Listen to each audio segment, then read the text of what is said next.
இல்லைங்க, ஏதோ ஞாபகத்துல அப்படியே வந்துட்டு. நீயா?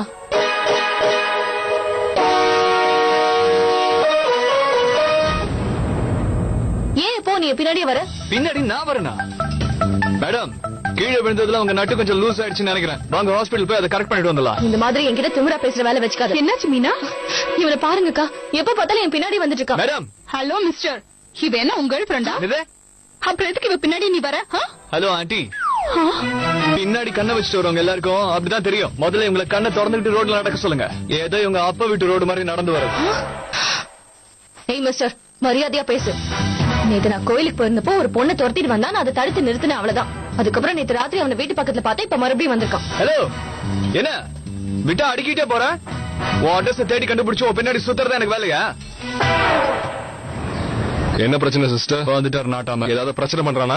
இவனை கொஞ்சம் பாருங்களேன். யோ, ஒண்ணு இல்லையா, நான் பைக்க ஓட்டிட்டு வரேன். மேடம் கனவு காணிட்டே முன்னாடி. மறுபடியும் இந்த மாதிரி பேசினா அவ்வளவுதான். இங்க எல்லாரும் மரியாதையா வாழ்ந்துட்டு இருக்காங்க. இங்க வந்து உன் வேலையெல்லாம் காட்டாத. இன்னொரு விஷயம் தம்பி, இந்த பொண்ணு அவ்வளவு சாதாரணமா நினைச்சிடாத. ரொம்ப மரியாதையான குடும்பத்தை சேர்ந்தவ.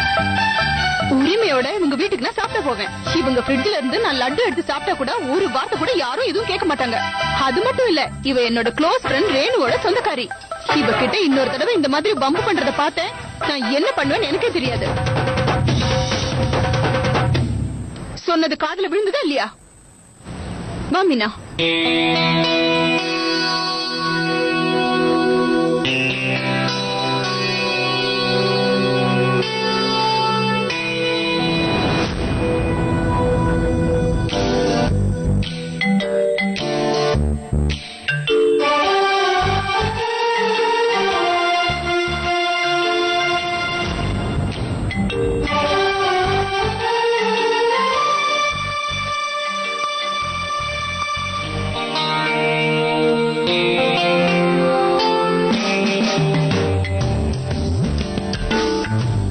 நல்ல ஓபனிங் டா மோகன் பிரசாத்.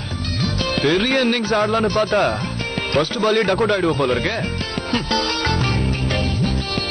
புது வீடு, புது ஏரியா, சூப்பர் வெல்கம் டா மோகன்.